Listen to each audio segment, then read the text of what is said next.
Welcome back. This is I Am with Eric Faria, and today I have my special guest, Spencer Jacobson. So I'm just going to jump right in. So I talked to you previously about a bunch of things, and I remember you saying vividly about not fitting into a mold that you thought you were supposed to fit into. Yeah, Can you elaborate a little bit on that? yeah, definitely can elaborate on that. So I think a lot of my earlier years in life, I just felt like there was some sort of mold of a person that I was supposed to be, and that lasted. I'm sure we still experience. I'm sure I'm doing that right now, but it was a really strong factor in my life in high school and college and moving to New York after college, and just thinking that there was this guy I was supposed to be. So it was thought I was supposed to go work in finance and make a lot of money and have a beautiful girlfriend and party a lot and in college it was like get the best grades and just be the best without trying very hard or looking like I was trying hard. And by the way, not that I really want to, when it comes to drinking or because it's part of my story, drinking or working in finance or having a beautiful girlfriend, like none of those things are, aspiring to any of those things are not bad. Yeah. It's just, it didn't work for me from the place that I was wanting to do it, where I thought that I was supposed to do it. Right. Or that there was something wrong with me if I wasn't doing those things, yeah. Instead of just being aware of what I actually want. And I still like things like making a lot of money. That's great. Money's awesome. Yeah, there's nothing inherently evil or bad about these things. Right. It was just the chase, right? For those where it didn't really connect with who you were. Yeah. So I also sense, ever since I began doing developmental work, self-development, and finding out about myself, and I remember going on this journey when I was 17 years old, and I realized that it was so hard to communicate with my guy friends about emotions, and that a lot of them were suffering from anxiety, depression. They couldn't talk to anybody. They couldn't talk to people. And a lot of them turned to the usual suspects like drugs or, just becoming violent, not violent with other people, but just, they don't know how to express their emotions, so they just lash out at other people. Right. Right? And what do you think about that? Why do you think it's so hard for us as men, especially Western men, to be able to express ourselves? I mean, just look around at Yes. look around at any type of media other than I Am with Eric Faria. Okay. Thank you. Yeah, that you would see. Well, I've been writing something called What We Teach Men, where I've been asking a lot of people about what are the lessons that they learned about being a man at these different stages of growing up. And so it's been really interesting. But we all know it's like boys don't cry, right? And so we learn that as kids. But then I actually think even modern constructs of being a man is masculinity. I see generally two archetypes. One is the kind of master of the universe guy who drives a BMW and makes a lot of money and is good at dancing and sports and has a beautiful wife and kids and he's straight and like he's just amazing at In other words, he's James Bond. It's the James Bond archetype, and he's mysterious. Yeah. Right. Alluring to women. Yeah. And then the other one is the angry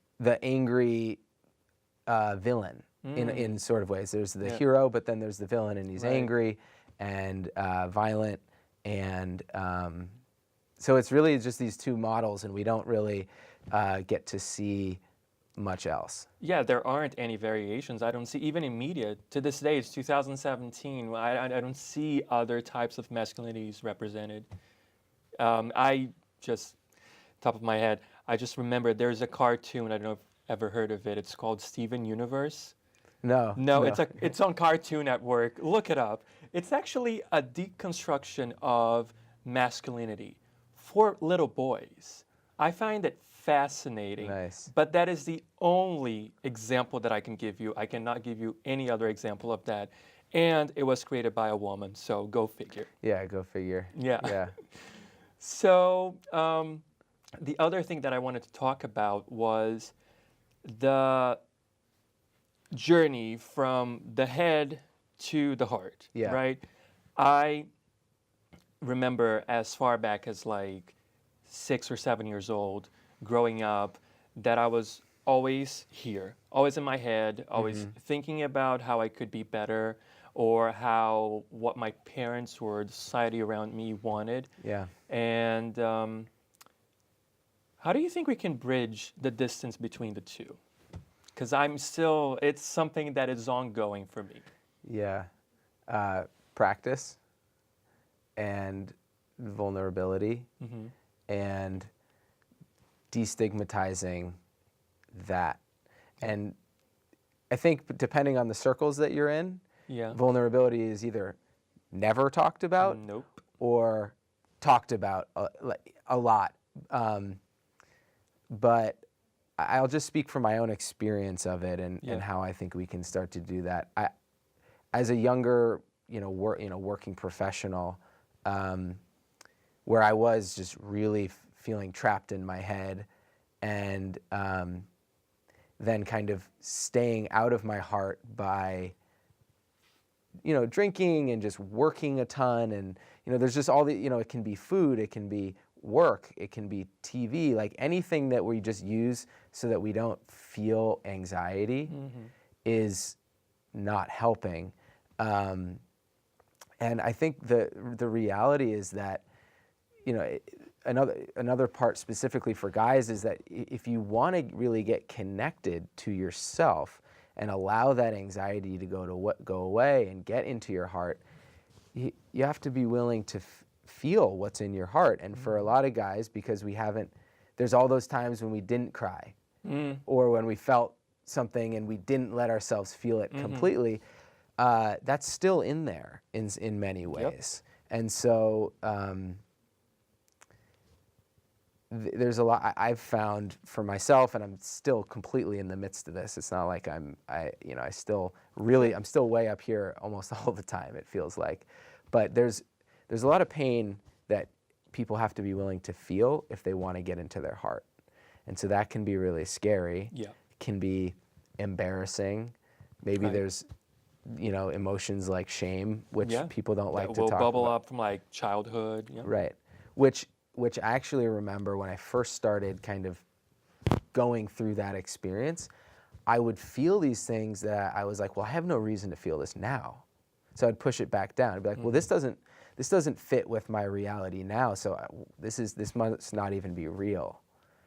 Or I shouldn't feel this because it's, I'm living in this apartment in New York and all these things, it doesn't fit. But the reality is it's just there and it's valid. And so I think as a society, for us to start to be more in our hearts, we have to be willing to have the courage to go in there and feel the feelings that are in there, and be willing to witness other people doing the same without judging them.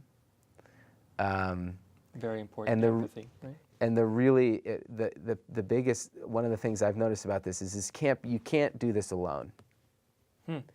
It can't be there's something really profound about having another human being witness you experience what you're experiencing, that if done alone, you're kind of avoiding whatever it is that is in there. I totally get that. Yes. Yeah. I do. I get it. I so get it that I need a moment and we need to take a break. We'll be right back with Spencer Jacobson after this.